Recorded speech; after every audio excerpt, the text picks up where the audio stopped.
तो जैसे एक जगह से दूसरी जगह जाने की साधन होता है, गाड़ी, स्कूटर, हवाई जहाज़, कितनी चीज़ें होती हैं।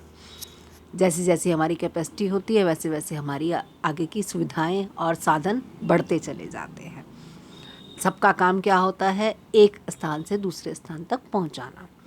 ऐसे ही बॉडी एक साधन है, उसके अंदर बहुत सारे पुर्जे काम कर रहे हैं, जैसे हार्ट, लीवर, ये सब मिलकर ब्रेन, सारे जितने भी शरीर के ऑर्गन हैं, कितने सारे हमारे अंदर सिस्टम सेट है, ये सब मिलकर हमें हमारे शरीर को चलाने के लिए काम करते हैं। और इस शरीर के द्वारा हम किसी और यात्रा पे जाने की, यानी पीस की यात्रा पे जाने के लिए हमें ये साथ देते हैं।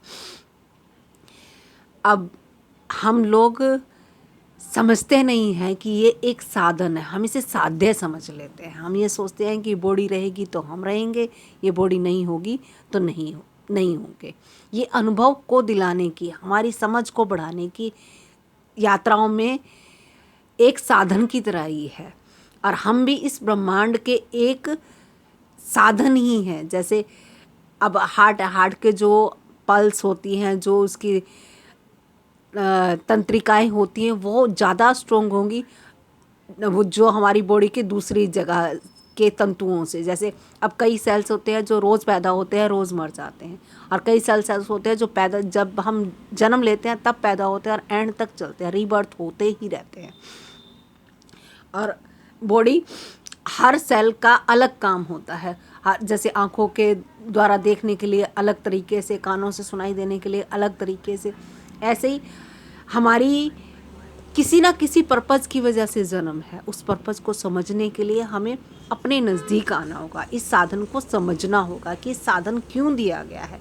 इसी को हम साध्य समझ लेते हैं। जैसे गाड़ी में बैठना ही हम सोच लें कि सब कुछ है, तो क्या मतलब अजीब सा गाड़ी में बैठ गए और कहीं जाना नहीं, कुछ पता नहीं है, कोई वो यात्रा का समझ नहीं है, और बाद में वो गाड़ी जब ख़त्म हो जाएगी तो हमें लगेगा कहाँ कुछ पहुँचे तो है ही नहीं।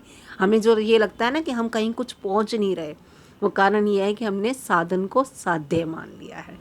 कल समझेंगे कि इसको कैसे हम लोग इवॉल्व करें और समझ पाएँ कि ये साधन हमें समझ आए, ना कि यही साध्य बन जाए।